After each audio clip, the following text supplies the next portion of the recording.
Warning, incoming game over. Warning, incoming game over. Hello, everyone, and welcome to Game Over as Game 8 of the NHL regular season for the Ottawa Senators ends up in a 5-4 loss. 5-4 loss as they wrap up their road trip in the Midwest, their third game as they drop their second game in a row. Damian Smith joined alongside Maude Schoblocher here, and I think the Ottawa Senators are their own worst enemy, in Oh, my opinion. definitely. Yeah, tonight the 5-4 final score is pretty flattering for them, I'd have to say. And yeah, just everything overall feels like self-inflicted wounds, eh? Yeah, I think they realized that they were actually in a full-time NHL hockey game once the third period started rolling around. Once they got that first goal, then they were like, "Oh wow, we can actually sort of compete with these guys." Because the Colorado Avalanche are historically a very good team in this league, especially in the last 5 to 6, 7 years, ever since 2017. And like, I think the Ottawa Senators, they can match with them, but it's just playing in that barn is so damn hard.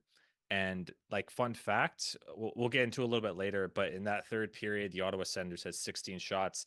In the first two periods, they had 14. Oh wow, Right? they actually passed the total from the first two periods, eh? I didn't Yeah. realize. Damn. Yeah. Yeah. So it's a tough game to go through, especially, and it hurts even more considering the last game they played against Vegas, right? They Definitely. had that game in their hands, and if they came out of this road trip with a 2-1 record, I would have been happy. I would have been happy. But they finish it 1-2. So it's a tough outing. Yeah, and it really felt like the opposite of that Vegas game too, because that Vegas game was like the first 50 to 55 minutes of the game, the Sens were great and it looked like they deserved to win. And then this one, it was like the first 50-ish minutes, we looked like absolute garbage. And then they woke up and it's like, oh, all of a sudden maybe there's a chance. And it went kaput in the end. So it was a bit of a flip-flop where the end of the game was their strong point this time, but still they end up getting outscored by Colorado. You can't run and gun with the Avalanche, and No, yeah, no. this is how it turns out if you try to. You cannot do that. Like, the Colorado Avalanche are the epitome of run and gun in this league, but they do it so well. Their team is built off of speed, and it's built off of skill, and it's built off of playing at altitude, right? Like, I think they strategically made their team this way, is to have very fast skaters, no matter, like, maybe some of them might not be ultra skilled or might not have the craziest hockey IQ, but a lot of these players are just damn good at being fast, and it keeps the momentum up, right? So you can sort of roll four lines, and then, you know what? If the bottom six doesn't score, then you can just chuck out Nathan McKinnon and Mikko Rantanen out there and kill McCarr, and they'll take care of business. And I think the Ottawa Senators, like, once again, we'll touch on this a little bit later, but the Ottawa Senators, they don't match well against this team whatsoever, because they haven't been I don't think they've been a speed team and even like ever in their entire Probably not, existence. no. Like, maybe, I mean, even back when the Sens were good, it felt like speed didn't really dominate back then. Like, when the Sens were good, it was all about physicality. Yeah, for sure. And it was all about defensive play and goaltending and everything. And we've had a bit of both. We've had some scoring, some games. We've had some games where we've scored one goal, and we've had some games where goaltending was an issue. And I don't think that was tonight. But before we get into it, let's go through the game here. With the first period, straight up was just not good, just like the Yeah. second. We'll go through the first goal here, and Nikolai Kovalenko, of course, gets his first goal in his NHL career against the Ottawa Senators. And 8 seconds left in the first period. What do you see there? That became a theme for the night, was the late period goals. It's tough. It's one of the worst times to allow a goal. I would say right at the end of a period and right after you score a goal yourself. Those are like the two biggest momentum killers. And in this case, like, if you end that first period 0-0, that's really fortunate. Honestly, even ending that first period 1-0 was still pretty fortunate in the end. And like, just a backbreaker of a goal to allow. It's one where everyone's just kind of standing around on defense on that delayed penalty there, and just Colorado just works the puck around so fast, and they're so fluid with everyone rotating around the offensive zone. It's hard to track. So our defense really wasn't able to be up to snuff on that one. And the major problem there was that Michael Amadio did touch the puck. What did you think of that? Did you think that should have been blown dead? Like, I looking back on it, yes. I'm sort of still 50-50 on it because like he touches it and he holds on to it more than just tapping it, right? But like the puck quickly goes back to the player of it was Middlestat. Middlestat had the puck. So I think it should have been blown dead, but even then, like, come on. Yeah, 8 seconds left to go. mhm. It Just it get the feels like a bit puck. of a it feels like a bit of a cheesy complaint to be like, oh, that shouldn't have counted just because of that. Because it was a great play by Colorado where they were just whipping the puck around for so long, and it felt like there was nothing the Sens could do to take it off of them. Even when Amadio tried to, yeah, he had it on his stick for like half a second, and then it was right back on, I think, Middlestat's stick. Yeah. It was just a really impressive play where when teams start cycling it around like that, it's tough for the Sens to keep up. Yeah, and Colorado does it to the best of their abilities, but you just go back to that shift right there. Hockey is a game of details, right?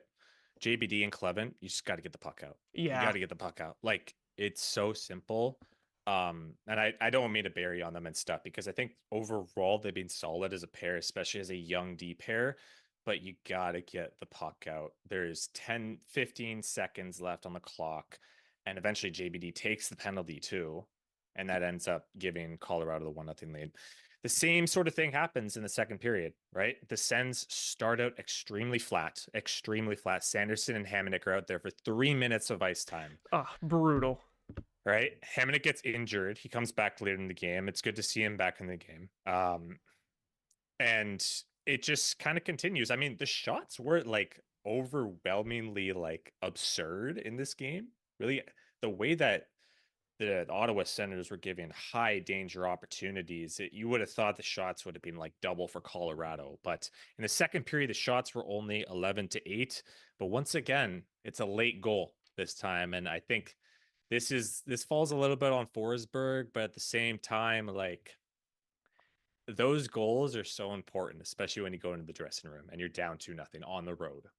Yeah, and that goal specifically, I feel like it's kind of on Forsberg. He could have had that one, but it was also just a bit of an unlucky bounce too. And that's going to happen in the majority of NHL hockey games, is that a team gets a lucky bounce goal. And my problem at that point in the game was that the Sens really were generating absolutely nothing on offense. Like when a lucky bounce goal goes in like that, it feels even more demoralizing when you can't get anything going the other way. It's like, oh, we've held them off to only one goal at this point, and then they just chuck it on a backhand from the point, and then somehow it gets in. It's like, yeah, super deflating again at the end of the period. And yeah, like you said with the shot count, I'm surprised that the shot count was that close in the second period. But I had posted the heat map from Natural Stat Trick on Twitter in the second intermission, and it was like light blue, kind of maybe near the crease a little bit in the offensive zone for the Sens, and it was all dark red in the defensive zone for Colorado's scoring opportunities. So it's the difference in the quality of the shots, where Colorado was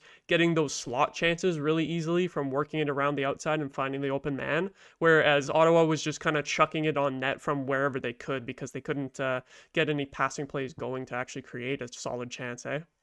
Yeah, and like I feel like so many passes in the neutral zone were just so off tonight. Definitely, yeah. And like Colorado's not that great of a defensive team. Once you get through them, their goaltending hasn't been great. I know Annan was good before in the past couple of games, but their goaltending has been shaky, especially with Georgiev. And sorry, excuse me, with their defense too, they have a very mobile decor, right? But once you get to the net, you can get past them pretty easy because they got a lot of fast, skilled defensemen out there. And you saw that eventually in the third period when Kachuk and Cousins and all those players scored. It just ended up being too little too late. Yeah, and you're totally right about the neutral zone there because with Colorado's quick and mobile decor, they're stepping up in the neutral zone and stopping like pretty much all of the pass attempts that Ottawa was making to try to get through the neutral zone.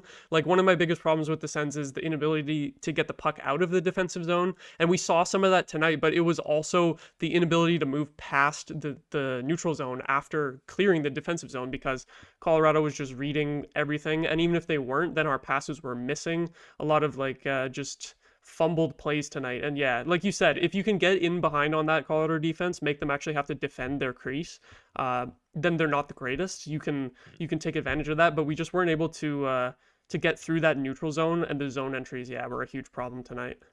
Yeah. Well, eventually they woke up a little bit in the third period, right? Midway through the third, Brady Tkachuk, a shot from Tyler Clevin from the point goes wide. Brady Tkachuk, one of the easiest goals he scored there. That was huge just for the momentum. And then very quickly right after, just over 2 minutes later, um, Tim Stützle and Thomas Chabot sort of just come alive. Like the speed was tremendous on both of them to the point where I'm saying it's like, where was this the entire game, Yeah, right? it felt like it came out of nowhere. Stützle especially felt like he wasn't really getting anything done, and you weren't seeing that speed much from him so far in the game. I felt Chabot, I did notice it a little more. I think he was the Sens' best player probably all game other than Forsberg. And I Yeah. mean, Forsberg, he ended up allowing 4, but he still held us in it for most of the game. But anyway, Chabot, I thought was, through the 2 periods, even before that play, was by far the Sens' best skater. And Stützle on that play as well. It felt like, yeah, he had fresh legs because he wasn't using them earlier in the game. He was just kind of floating around, not going full speed. And then all of a sudden, once Brady got that goal, it was like, oh, there's a bit of jump in his step, and Mhm.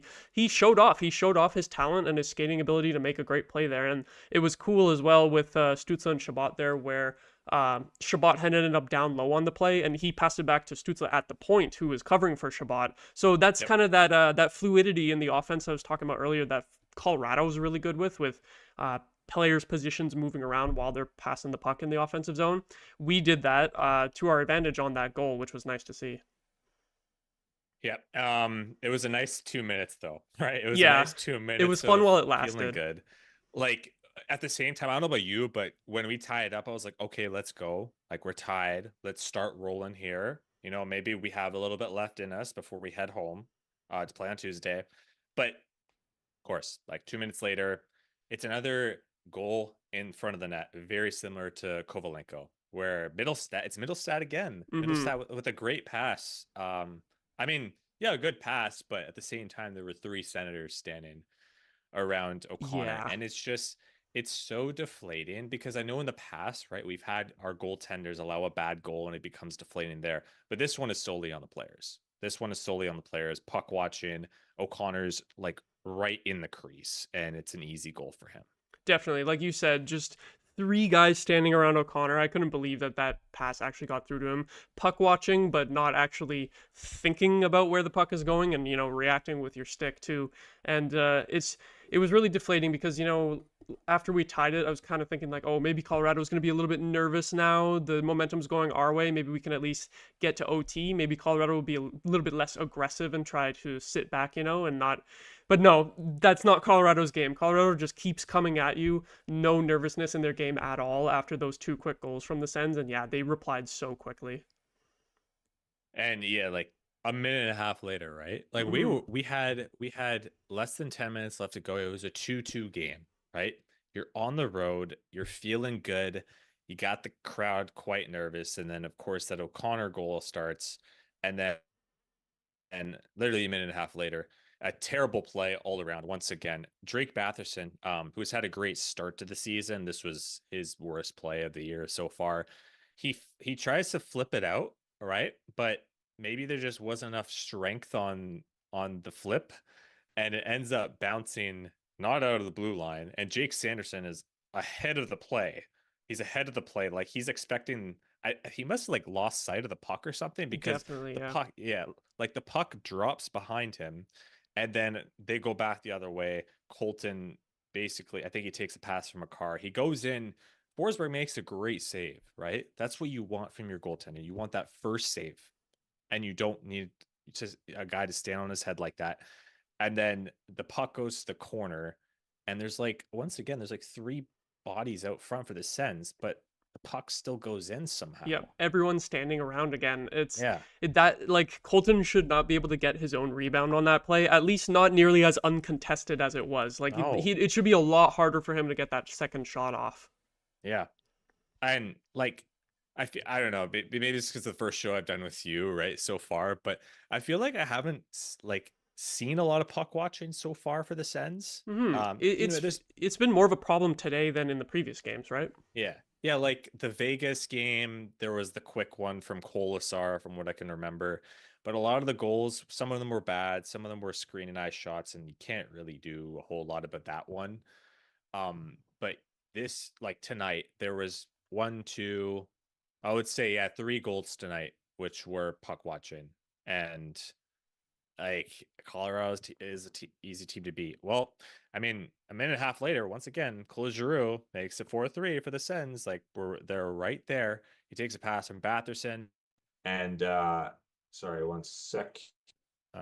Takes a pass from Batherson in the slot, and makes it 4-3. And the Sens, unfortunately, I wish after that they called a timeout. Yeah, the timeout came Because after the empty net goal, eh? yeah, like it's an interesting one because I think we're still starting to understand Travis Green as a coach still. No, he's been a head coach before, but that's where I would have liked to see the coach tuition kick in and know that his team is tired. Like you've seen it the entire night. And he didn't call a timeout there. And unfortunately, at the end where Nathan McKinnon puts the empty net, it just looked like they were gassed. Definitely. I have to wonder if it's like the altitude in Colorado just messes with these players' heads or something. Because I mean, we'll get into it a little bit later, but it's never fun in Colorado for the Sens. And yeah, just some of the plays tonight where they just seemed completely gassed or that they didn't have their legs to begin with. That was just kind of the theme for the whole game, outside of like that couple of minute stretch in the third period. Yeah, and Claude Giroux makes it, well, 5-4 at the end from a nice pass from Norris through the slot, but too little, too late. Sens lose once again 5-4, and there's been too many of these games in the past couple of years where they've started out slow and they start to pick it up in the third period and they make a solid push, but they end up losing by 1 goal. Like they don't get blown out a lot, you know? They don't. They have historically, through even the past couple of years and the DJ Smith years, they don't get blown out a lot.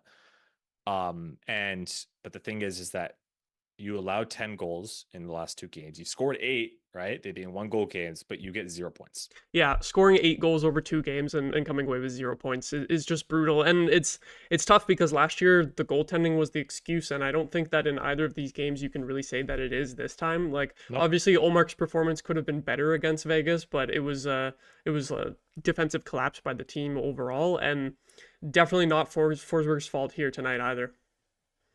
For sure. Well, before we head into the next segment where we will be talking about the historically bad play from the Ottawa Senators at Ball Arena in Colorado over the past, I would say, about 10 years now at this point. But we'll head into that right before I read this ad from Hyperdrive Hockey, which is the flagship show of all Game Over networks on the Game Over Network channel. You can check that on YouTube and on Spotify and Apple Podcasts, where it's all things hockey across all the variety of the leagues in multiple different countries, whether it be here in Canada, USA, Germany, Switzerland, wherever you want. Max and Daphne have got you covered for all the hockey news you want to have for a steady dose of fun and fan engagement. And so you can check that out at Hyperdrive Hockey on the Game Over Network YouTube channel or wherever you listen to your favorite podcasts on Hyperdrive Hockey.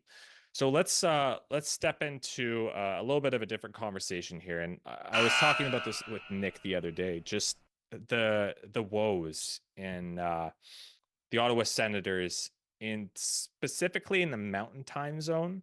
Right? Like on the West Coast, I think they've had some success playing against Anaheim and San Jose. Like those have been easy teams Yeah, to for play sure. against. But when you step into that sort of geographical area where the altitude is higher, right? And you're playing against Colorado, and I'll lump in Dallas here too. um, Vegas and Arizona, even to a degree, and they won in Utah, but Colorado is just a different beast, and they can't get over the hump. Yeah, I pulled a couple of stats regarding this actually before this game, just because I knew it was bad and I needed to have the numbers for myself. Um, since the Avalanche moved to Colorado, the Sens have played 20 games in the state of Colorado, and they have 6 wins in those 20 games. Uh, Also 0 for 8 when they were the Quebec Nordiques, which isn't exactly relevant anymore, but that just kind of like adds to the pain against this one particular franchise. Not so much a time zone thing over with Quebec, but just makes the numbers look worse. And overall, even when Colorado comes to Ottawa, it's not very good for us. Overall, 41 games against the Colorado Avalanche, only 16 wins for the Sens, for both the home and the road. So specifically against Colorado, it's really rough. And you're right too that those other teams, especially the last couple of years, Dallas, I feel like we don't do well in Minnesota either. Like all those mountain and like a little bit into the central time zone too. It's for whatever reason this team just doesn't do well on road trips. I don't know if it's like a psychological thing or if being in a different time zone really affects you that much, but it's tough. Like what do you make of it? Yeah, like this team has been a good home team, right? So they've been able to use that to sort of squeak out an extra 5 or 10 wins in the season. But yeah, when they go west, like I don't understand what it is. I might have some theories about it. Like at least recently. And that is just combining the altitude with the style of play that the Colorado Avalanche play. I think the last time they won a game in Colorado was the year that Colorado absolutely stunk. They were the worst team in the league. And I think that was actually, fun fact, Alex Burrows' first game as an Ottawa Senator, I believe. Oh, yeah. Right? I remember him scoring on the Avs. They were brutal Mhm. that year. Yeah. Oh no, sorry. You know what? No, Or it was was a that back to was back. that in Ottawa? There was a back to back of some sort. I remember the Burrows got like an assist in his first game, and then they went into Colorado right after, basically, and they won like 4-0 or something. But that was 2017. I mean, that's the last time we made the playoffs, right? Yeah, Like I don't know where you were. almost a I don't decade know. ago at this point. It's like it's the same thing with Vegas. Like they haven't won in Vegas since 2018. I think And Alex even Burrows scored in that game too for Vegas. he So did. Yeah, he so literally scored the game fucking winner. Alex Burrows highlights Yeah. when the Sens were actually able to get wins on the road, and we weren't even good that year either. Like it was No. the second No. year when we started to fall off there with Burrows. So yeah, it's tough in Vegas too. Like you said, only the one win in Vegas, and it's crazy because the Sens game against Vegas until that last 5 minutes might have been one of their best games all year. Yeah. Like you would Yeah. probably have to say the Utah game is the best just because it was a 4-0 shutout, but really Mhm. Utah carried the play for like They did. 90% of that game. And Yeah. then in Vegas, you outplay them for most of it and you end up with the loss. So it almost feels like they're a little bit cursed. Even if they do outplay a team out on the West, they still end up with a loss somehow. They are tough buildings to play in. Like Definitely, yeah. every time we play Colorado, I dread it. Like because they got a good crowd there. They have an excellent crowd. Like it's an underrated hockey city. I know they won the cup recently, but even before that, like this was for a team that's sort of in the south of the US, like they have since been becoming an organization in the Denver area, and I believe it was around the mid 90s, right? When they moved from Quebec. They have been a steady and consistent organization when it comes to winning, but also fan engagement and having superstars, right? You go from like Joe Sakic to Nathan McKinnon. I mean, two of like the greatest stars we've seen in this game. And there's a reason why they have 3 cups now, right? For a team that started after the Sens, right? As an organization at least, right? Or being in the same city. Yeah, with the The Sens have relocation. 0 cups. Colorado has 3, and there's a reason why they've done it so well. Yeah, that's another point too, is that specifically Colorado and also those other teams we mentioned, like Dallas and Vegas, have been some of the best teams in the league throughout the whole course of this Senators rebuild. And like the first few years of the rebuild, obviously the Sens were bad. The last few years, they're still bad, but we were like getting a little better, kind of up and down, you know? So you'd think at some point that we'd be able to do a little bit better on the road against these teams. But yeah, that's a huge factor too, is that these are the elite teams in the NHL, and they're going to be really hard to beat on any given night, especially in their home building, like you said. Great crowd in Colorado. It wasn't like the most exciting game through the first two periods, but they were pretty engaged, especially with that whole goalie thing, just booing every time the Sens changed their goalie. So probably a tough building to play into, especially when the Avs get rolling. They score a couple quick ones, and the crowd was right back into it in that third period. So yeah, tough teams, and tough to go into their barn on the road. Yeah, you can basically count it as a scheduled loss. The Sens are playing on Sunday, and then they're also playing in Colorado. And maybe it's a good thing we got it out of the way early on. But it still stings because the Auto Center is now 4-4, where they could have been 5-3. Yeah. Oh God. Feeling good, right? If they just got that win in Vegas, I think most of the fan base would have been decently happy, but it's the way they've lost the games, right? Mm-hmm. I think as we just wrap up this segment here, it's the way they lose the games. And we just seen it too many times in the past couple of years where they have lost by one goal. But those points add up, right? Those points add up. You look back to the 2023 season, they were there. Like they were there. They weren't in a playoff spot, but before losing a couple games down the stretch, they were right there with the Florida Panthers, and they eventually lost their spot. If I remember correctly, that year it was also a Western road trip that totally sank us. I remember losing 5-0 in Chicago when Chicago didn't even have Bedard yet at that point, I think. And and then I think we went to Western Canada after that, and we just lost like every Yep. game. Whichever teams it was all in the West. It was brutal. So and last year it felt like it was the Western road trips that sunk our season early on too. Um, I think we had a similar Central road trip. The other night after the Vegas game, I posted a screenshot of it. It was like, oh yeah, this felt just like the road trip from last year. I think it was the one where DJ Smith got fired halfway through, Jacques Martin Yep. comes in, and then the team still looks the same. Didn't get the new coach Yeah. bump at all. So luckily, this is only a 3-game road trip. A 3-game road trip isn't gonna like sink your record like a couple of 5-game road trips last year did. But yeah, coming away 1-2 overall when it feels like you probably should have had 2 wins is tough, especially since like you have to be able to, take victory from the jaws of defeat sometimes. And after doing the opposite against Vegas when you should have won, it would have felt really good here today to sort of steal one against Colorado. But no luck. At a certain point, this team has to figure out how to win games, even if they're not like deserving of it. Because sometimes you are going to lose games where you deserve to win too. So I don't know. They got to figure out how to win.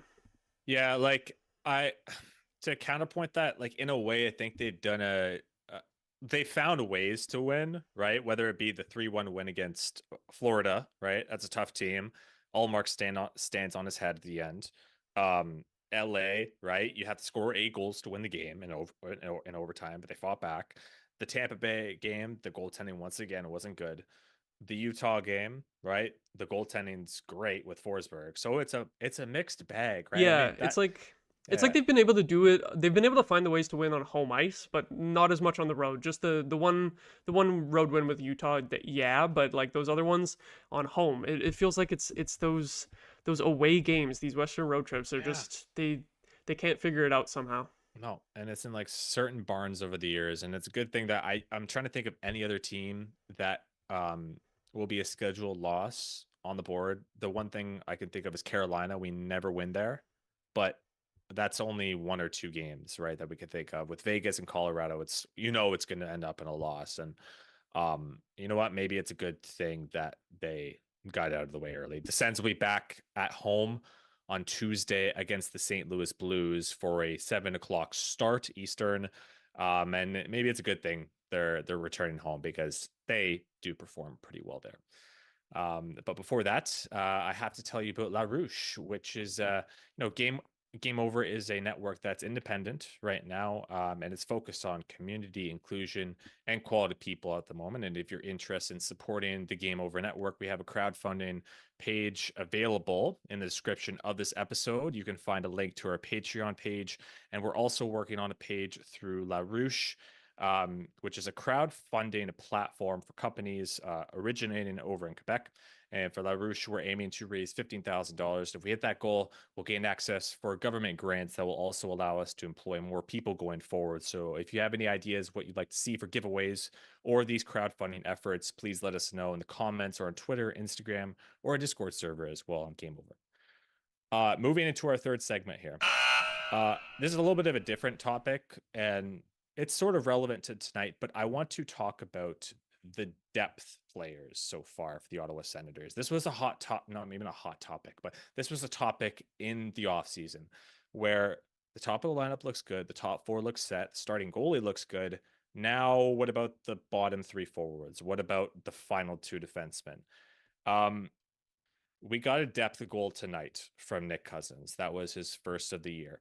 However, still so like it's the top players contributing on the score sheet. Nick Cousins actually had 2 points tonight. Those were his first two. Oh yeah, What he have you picked up an seen? assist too. Yeah, he did. Yeah, he got it from the Kachuk goal, according to Okay, NHL.com. cool. But what have you made of the performance from the depth players so far this year? Yeah, in this game, like you said, it was mostly the offense coming from the top guys, but other than Cousins. But in the third period, I think I'm just pulling up in my notes here. They had put together this line of Gregor, Amadio, and Gaudette, and I do have to say, before we scored, before the sort of comeback started, I thought that line put together a couple of really nice shifts in the offensive zone, actually keeping the puck in the offensive zone, which we really didn't do at all in the first two periods. I feel like the Sens bottom six is the type where they can have shifts like that, but they're not super skilled, so they're not necessarily going to result in goals. But it's good because it can still create momentum for the team if you get the other team hemmed in for about 30 40 second shift, and then you switch lines to the top line. If you can change on the fly and get the skilled guys out there, the defense may not be able to change, and then you can take advantage of that. So I did want to shout out that line. I thought they had some good shifts. And also, we've talked a lot about Zach McEwen because he's had a surprising start to the season, but I liked him on the forecheck a lot tonight. He was often flying in there against little Sam Girard on Colorado, and it was a huge size mismatch. It's not always he doesn't always win the puck battle, but I just like seeing him fly in there on the forecheck, and I think he's pretty effective at that. So shout out to him too. And then yeah, of course, Nick Cousins. It's funny with him because everyone was mad at him after the Vegas game for taking that penalty late in the third period, which was really just a dumb penalty to take. There was no real excuse for that one, but No. he rebounded today and ended up getting 2 points and a big goal to tie the game. It was so you got to give him some credit. Yeah, I mean, the only issue here is that when I look at, I'm gonna kind of lump a bunch of players here together. So Sure. Amadio, Noah Gregor, Zach McEwen, Adam Gaudette, and Nick Cousins, right? So like that group of five, I haven't seen like consistency. Like there's been games here and there where there's been some good performances, like McEwen against LA, or Gregor against like Florida and Tampa, Gaudette against Vegas. You could look at Amadio sort of in the early stretch when people were like, oh, this is a nice player. Like, this is a guy who's smart on the forecheck.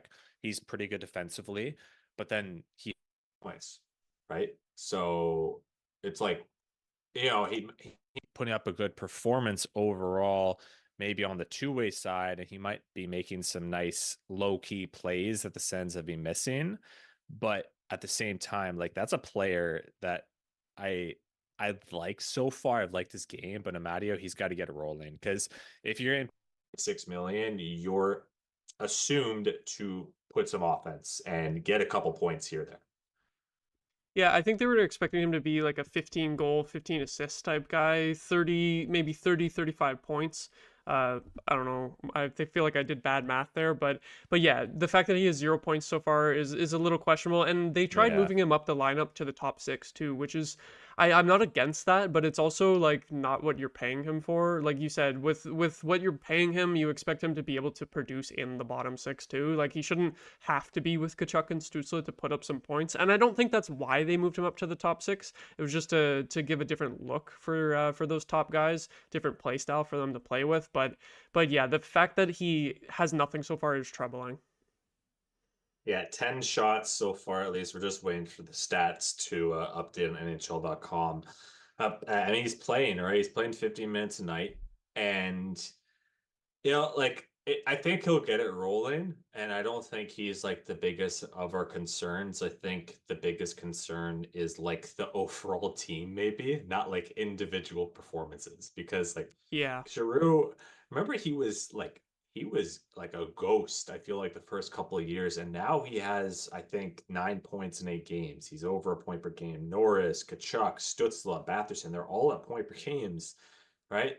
But that hasn't that's not the issue with this team. It's about putting it together for 60 minutes on the ice and being consistent and making sure you get those 2 points, because a lot of markets will see this organization and like they'll go on NHL.com. They'll look at the stats. They'll see, and they'll look at the ages of the players, and they'll look at the contracts, and they'll say, "Wow, look at the Ottawa Senators. They have a nice foundation of young players, and it's only going to get better." But then when you break it down into single games throughout the year, there's too many, and maybe this is because they're inexperienced, but there's too many throughout the past couple of years where the Sens have just lost based off of, consistency, little details of the game, defensive inefficiencies, not good special teams, and also being their worst enemy, right? I've said this like over the past couple of years. They're their own worst enemy at times, where you look at simple plays like the first goal, the third goal, the fourth goal in this game, where they simply could have just flipped the puck out and maybe survived a little bit longer. And they just didn't do that, right? And that's why they ended up losing the game. So yeah, sorry, I went on a little bit of a tangent there, but and like the depth players, I think are, I think they're part of that too. Like, unfortunately, right now we have some injuries with Zub and Pinto, and Perron's not in the lineup. Hope everything's well with him. But, like that was a cause for concern when Steos was adding players in the offseason. And like you look at it right now, right? The depth scoring and the depth performance defensively, I don't think has been as good as it could have been. Yeah, you mentioned the Zub injury, and I'm kind of surprised it took us this long into the show to even mention Travis Hamonic tonight, which is usually, if we don't mention a guy for that long, it's because it's like, oh, he was quietly good, but tonight I was like, okay, I do not want to see him next to Jake Sanderson ever again. Like the first couple games of it, like against New Jersey and the Tampa game, I think after that, it was like, okay, he's doing surprisingly well. He's not getting completely caved in, but tonight he wasn't keeping up out there, ending up on the ice against like the McKinnon line a lot. It was ugly for him out there. So that's again the defensive depth. As soon as one guy gets injured, then you have someone like that moved up into your top four, and you have no other options really. Like if Zub isn't back next game, do you think you would keep the Sanderson Hamonic pairing together, or would Oh you my switch god. it up? Yeah, because I was gonna say, like, where do you put him? Yeah, Right? that's the Hammock. thing. Because if you put him with a puck mover on the third pair, then it might work, but Clevin's not a puck Yeah, mover. we don't have one. We don't have a Yeah. third pair puck mover for that. So yeah. And you can't put Hamonic in the top four, ideally. So he's probably your seventh D, I guess. That's where I'd want him. I think JBD hasn't been perfect, but he can at least sort of move the puck in a way. And Hammock, like I think I end up personally, like I think I like him maybe a little bit more than certain people out there. Uh, but I don't know. It doesn't work, simply put, if you're playing him 20 minutes a night. Travis Hamonic logged 20 minutes a night Oh tonight. yeah, yeah. It's just that's never gonna work for more than like a 1 or 2 game fill-in. And yeah, when you have an Yeah. injury that lasts a week or two, it's gonna start getting rough like it was tonight. Yeah, like the entire decor here, I'm looking here. Nick Jensen, 4 giveaways. Underratedly bad. He also took a stumble uh as the Colorado Avalanche had an on-man break there. Travis Hamonic with 2 giveaways as well. Um, so yeah, not good. Ridley Gregg, 3 giveaways.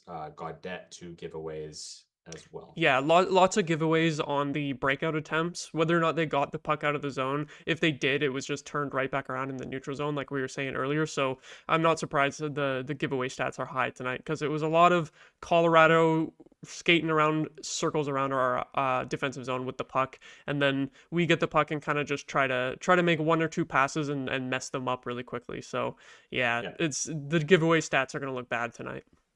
Yeah, Grant Clarkson, your comment here, where's the depth that has not been established? And yeah, like it makes sense. I think this is something that maybe we can monitor as the year goes on. Because at the end of the day, depth is depth, right? It's not your top priority. You want your best players playing to their you need them to be on their A game most of the time, but sometimes they might not be. The Stutzlas and the Kachucks, like they might not be scoring. And that's where you need that big goal from a third liner, or a guy like McEwen who scored 2 goals against LA, right? Like you just gotta sort of figure it out as you go on. And I don't think that the Sens have done the best at that so far this year, but I also don't think that they've done the worst job at that as well. Missing Shane Pinto too is huge in that, because Yeah. he's the type of guy who can chip in with a goal like that from the third line, or even on the second power play unit, because without him we had Amadio and Gaudette on the second power play unit. Only one power play tonight, so the power play didn't factor into things. But that's a look at the depth right there. Is one forward injury, and then you got your fourth liners on the power play unit. Yeah, Ty Smith, the comment here, bench Hamonic, call up Gannett or Matt and Powell. I mean, like it's a reasonable take for sure. I just don't see the Sens doing it. I've been in Gannett's corner over the past couple of years. Like he's a good puck mover, and I think if he got a chance, he actually could be a good third pair D one day.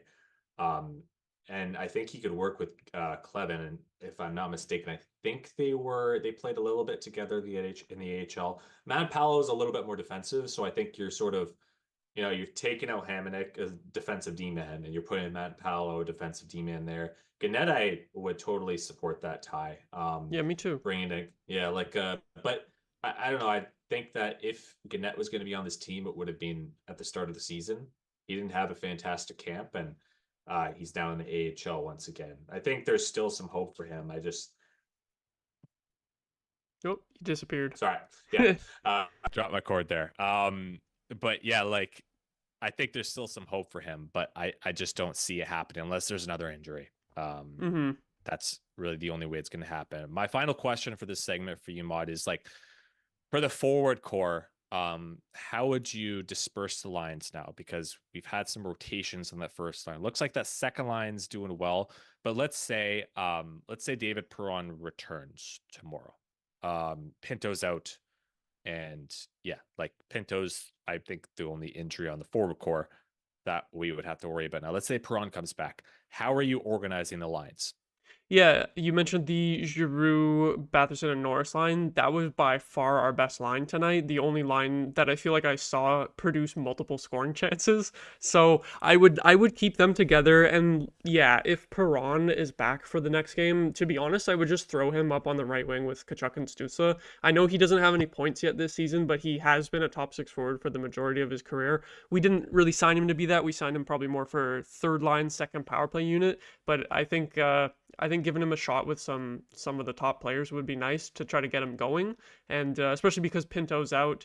They had originally been doing Perron, Pinto, and Amadio on the third line, so you lose your center for that potential line combination that they were probably hoping to move forward with through the season. So I don't know, Perron, I think he can be a good like puck hound, puck retriever for those guys, Tkachuk and Stützle. So I would probably try that if Perron is able to return for the next game. If he's not, it's a bit more of a question. Maybe you go back to Amadio up there. Maybe Cousins because he played well today. Like it's tough. What do you think for the first line? First, yeah, like because I know Perron's he prefers left wing, so then you're putting him over to the right. Okay. That's the thing. Like I don't know if there's a ton of options here. Yeah, the options are slim right now. Yeah, you're not putting Gaudette up there because I think he's better playing 10 minutes and then being a depth scorer.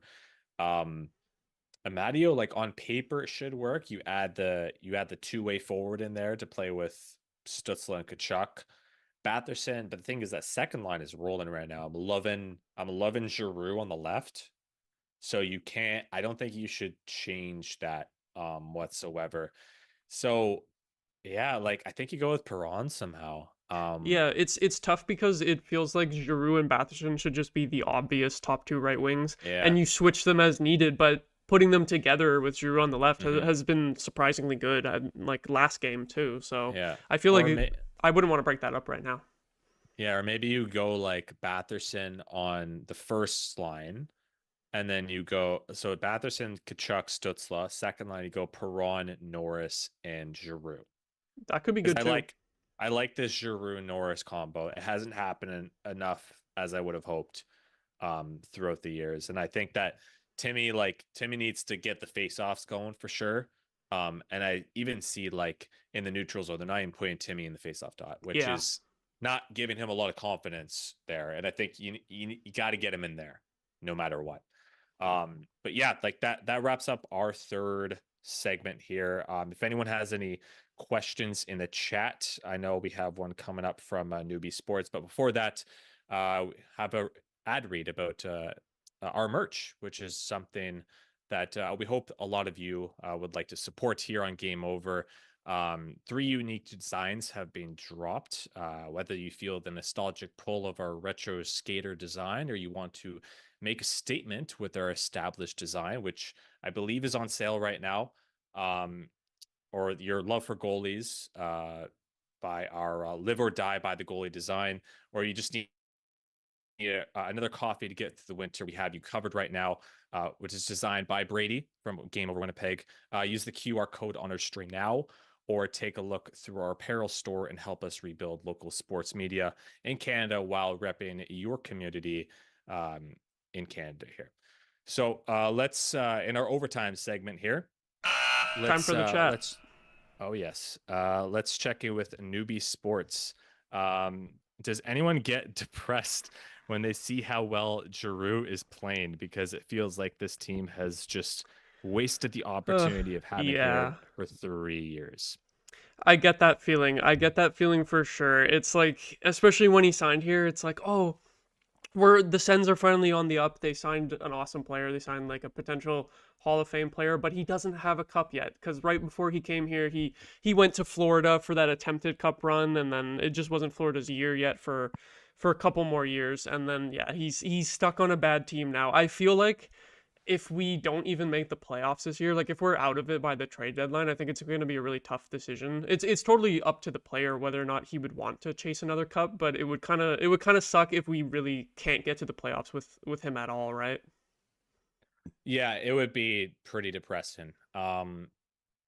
Like luckily you didn't trade for him or anything, and you sent to a good contract, and it's a nice, like the fact that Claude Giroux is an Ottawa Sender is still like awesome to me. Um, like when he came home, it sort of felt like a dream in a way. Because I feel like a lot of people didn't really talk about him being an Ottawa guy, maybe because he was just locked in Philly for all those years and he was the face of the franchise and he was so good for them. And he signed, I think, an 8-year extension with them back in, I think, 2013 or something. So he was locked in, right? And it didn't, the Sens weren't going to trade for him because he also had a no move clause. And when he came home, like, just despite it being the end of his career, it's just an awesome thing to see this player wear the Ottawa Senators jersey for 3 years at minimum, at least. And honestly, if this guy leaves in free agency, it's like 70 games away from now, but I have no hard feelings. I have no Definitely, hard yeah. feelings. It's you couldn't blame him at all if we can't get back to the playoffs. It's like, yeah, fair play. Go try to get another cup. As Ty said in the chat, he said like it's win-win either way, because if the better Giroux plays, and he's playing great right now, 9 points in 8 games, we can get a better return for him at the trade deadline. So it helps the team either way. I just wonder though, if because he signed close to his hometown, if he's just gonna say like, well, I just want to finish my career here, or if he will try to go for another cup, or for another cup run, because doesn't have one yet. Yeah, and I know like he just had a kid too. Yeah, it could be a family thing too, where it's like Mhm. they're settled down here now, their roots are here now with the young family, so he might want to stick around because of that. Yeah, and I believe his wife is from Ottawa as well.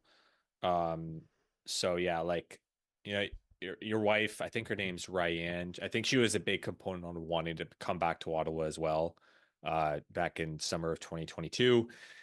And he's been here and he's been way better than we would have even thought. Like what he had 35 goals in his first year. He had 77 points. Even last year he was solid.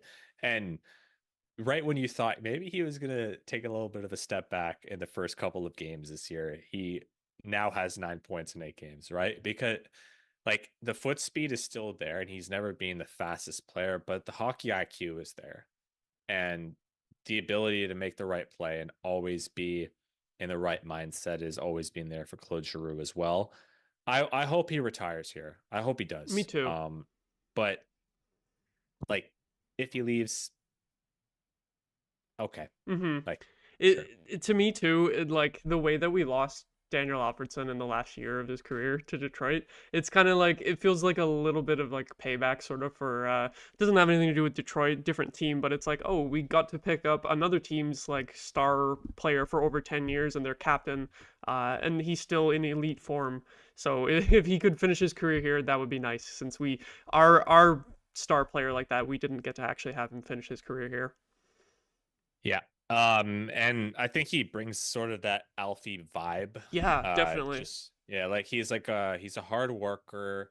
And he's not maybe the fastest player, but he is smart. He works hard and he kind of plays the traditional Ottawa Senators hockey, right? Like this market is for years been an underdog. Even when you go back to like the pesky Sens era and you go back to the late 90s, early 2000s when they played smart defensive hockey and they didn't have that like booming superstar that like was the face of the NHL.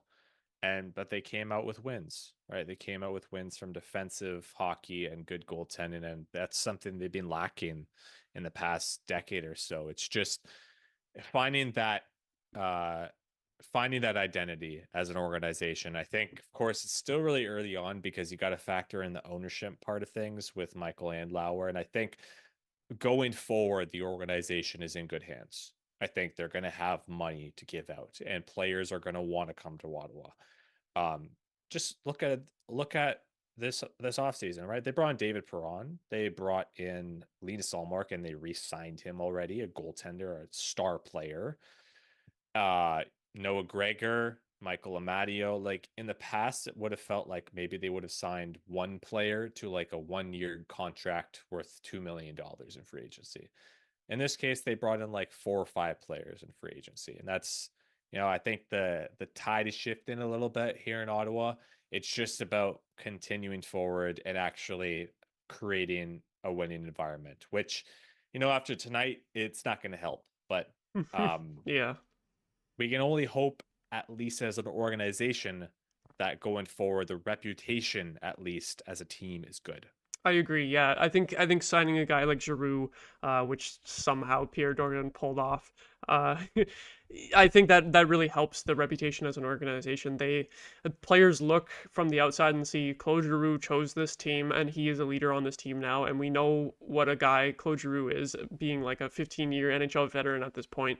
And it adds some clout to the organization, you know. And yeah, like you said, we brought in not necessarily the biggest name players other than Olmark, but we brought in like 4, 5, 6 new guys this offseason. And a lot of Sens off seasons, it's usually just like signing one third liner and that's it. So Yeah, yeah, I think ownership playing into that as well too.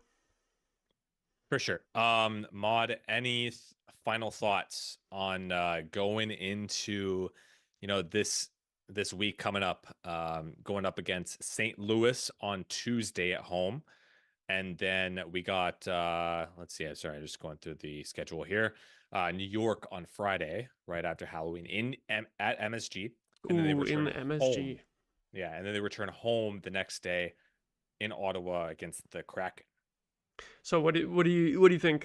Should I predict how we'll do in those 3 games? Yeah. I like to be optimistic for the game against the Blues, but the Blues are a weird Same. team. They Yeah. blew out the Leafs and then lost to the Habs this weekend, so that's sort of like how can you really predict what's going to happen against them? But I'd like to think that we get back on the in the win column on home ice, and then yeah, back to back is going to be tough in MSG for the first game. I think it is the first one is against the Rangers.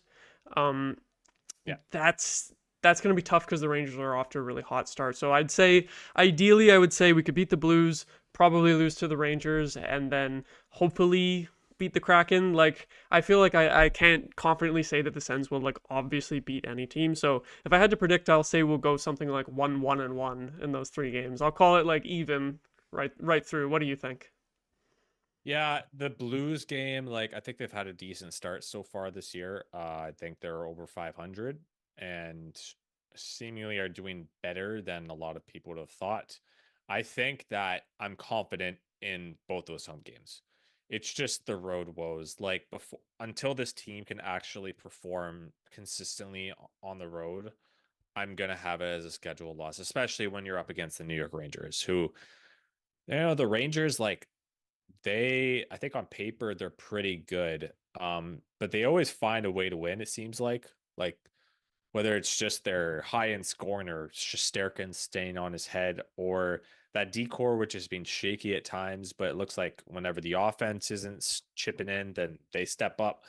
And Friday night at MSG, like I'm not seeing a win there. Seattle though, I'm hopeful. I I'm feel like the hopeful for Sens have that. had pretty good success against Seattle so far. Like only a couple of years worth of results, but so I could be Yeah. wrong. Maybe I'm misremembering, but I feel like I remember Forsberg got a shutout against them last year. So He did, yeah. maybe some good vibes.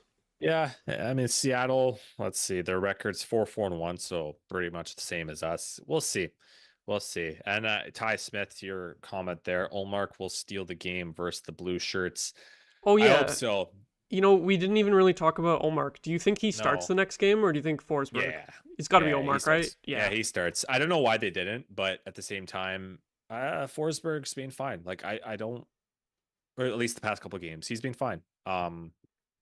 So I can't blame him tonight on that. I feel Uh like about halfway through the game, when it was still 1-0, I was thinking, well, if we somehow end up winning this game in like a low scoring fashion, if Forsberg steals it, then you kind of have to go with him again next game. But the fact that yeah. he ended up allowing 4, even though it wasn't his fault at all, I feel like that's a good excuse to throw Olmark back in there and hope he bounces back after the last game that was rough.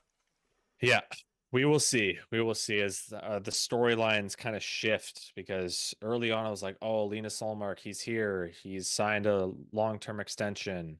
And then Philip Forsberg, Anton Forsberg goes in. He plays terrible in the first couple of games, and then he becomes good all of a sudden. And then It's a roller coaster. It's crazy. yeah, like Forsberg is our starter so far. Who would have thought? I guess. Yeah, Forsberg with 3 wins and Olmark with 1 at the moment. Yeah. So Yeah, I mean, like, it's not like he hasn't been the starter here, right? So it's not unfamiliar territory. It's just like we'll get through it, right? We'll get through as the season continues on here. I know they're 4-4 right now. But I still have some hope for this team. I do. I don't think like these past couple games have sucked in the way that it's ended, but I think there is still some hope for this team going forward. Um, I liked a lot of the play from a lot of the players, and I think the goaltending hasn't been that bad recently. Uh, so we'll see.